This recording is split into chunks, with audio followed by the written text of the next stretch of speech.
What's there? Let's not there. That's not there. Let's get busy. Let's get busy. Welcome to Highway 30. I'm Sarah. And I'm Amy, and we're here to help you get creative. With a box. It's a crate. It's a crate. I have this crate, and it's a Coca-Cola crate. There are like these really cool vintage crates out there. If you look up vintage Coca-Cola crate, you'll see lots of pictures of them. Mine did not look like that. No, needed a little bit of help. Someone decided to lacquer, and it's like enamel paint, this royal blue over a Coke crate. I mean, that's really kind of a color. Right. Sacrilegious. That's terrible. We don't do that here. No, not here. Not here. So anyway, I really wanted to redo this crate. Ended up going through a lot of different ideas and working with it. I had to do different things. But in the end, it's very, very cool. I really, really like it. So it looks good. Let's get busy. Let's hop into it. No. What? Okay, maybe that. All right. I cannot have the tears now. So Okay. let's go get busy. All right, let's go do this. So for the first step today, I'm going to try and disassemble this crate. Remove the slat. Whether I end up painting it or stripping it, this is just going to make it that much easier.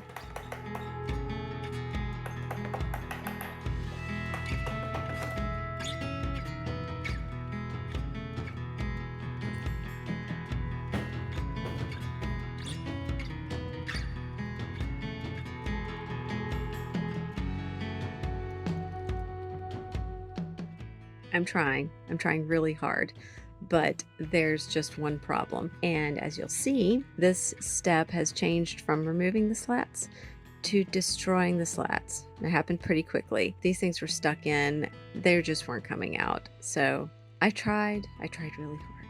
Just not gonna happen. My next try is going to be with the citrus strip. I know this isn't the most powerful tool to use for stripping. However, that's going to come in handy here because I really just want to take off that one blue layer. And I know that the citrus strip, because I've used it before, it won't go through all of the paint with the first layer.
Okay, so what we have here now is a mess. This really wasn't my intention. I wanted to use the citrus strip to take off that lovely blue lacquer, and I was kind of hoping that once I took that off, then maybe this would just look like the original. I know that sometimes when I use that citrus strip, it will just take off the first layer, and it's not so strong that you usually don't have to use more than one layer of it to really get everything off. But it took off a little more than I wanted to, but even on the inside, it didn't take off enough. So there's still this lovely blue. So I'm going to try something else. It's still going to be a Coke crate, but I'm going to make it look a little bit different. And I would rather it look nice. So here we go.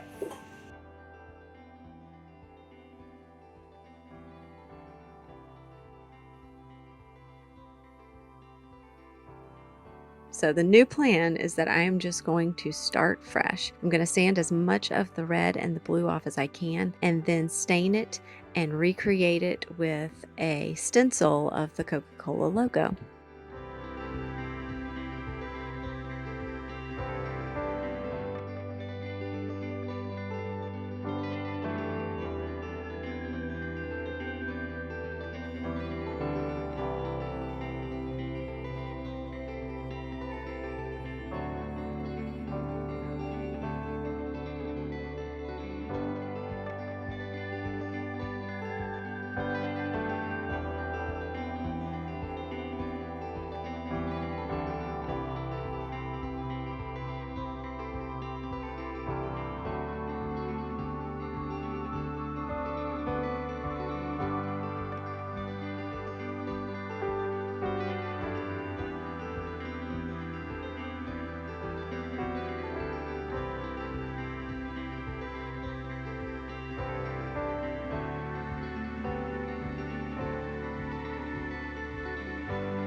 So I've gone back and forth on whether to use a stain, an oil-based stain, which I love doing that because I can make the color exactly the way I want. But the Antique Wax, I'm going to choose this one today for two reasons.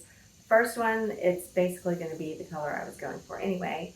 And second reason is because it's going to be quick. It'll dry quick, and then I can put the stencil on it right away. So let's go.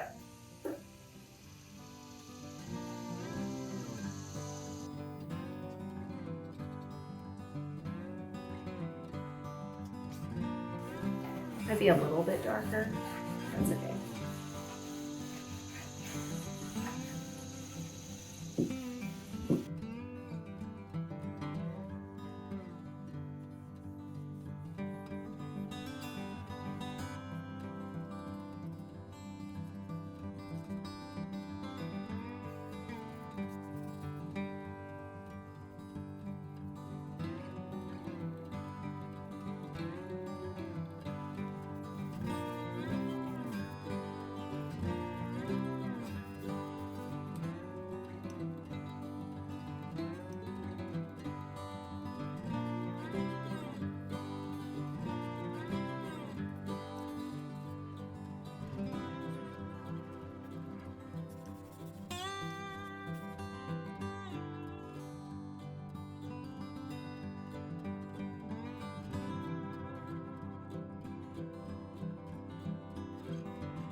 Okay, so here I go, changing my mind again. Originally, I was going to paint the inside of it because of all the blue that didn't come out, and I don't want any of the blue. But now that I put the wax over the bottom, the blue has really disappeared. There was a lot of blue still on the bottom. I think before I go to the trouble of painting the inside, I'm gonna try waxing it because I would really like the whole thing to be brown anyway. So let's try it.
So in no time now, this is dry enough that I can go ahead and put the stencil on and paint it. I was going to mention that when I do stencils like this, I always try to make them the exact size of whatever I'm applying them to. And so that way I don't have to worry about centering it. I just fit the stencil directly to the piece and it's centered. So let's do it. My other tip is that you don't want to take the entire backing off before you get it centered. Just tear off half of it, and then it'll be easier to place. I don't think I can do it from this way though.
Before I paint over this, I am going to seal it with a matte varnish. I didn't completely sand the, I mean, it's pretty smooth, but might not be smooth enough that it might not bleed. So one little extra step will keep that from happening.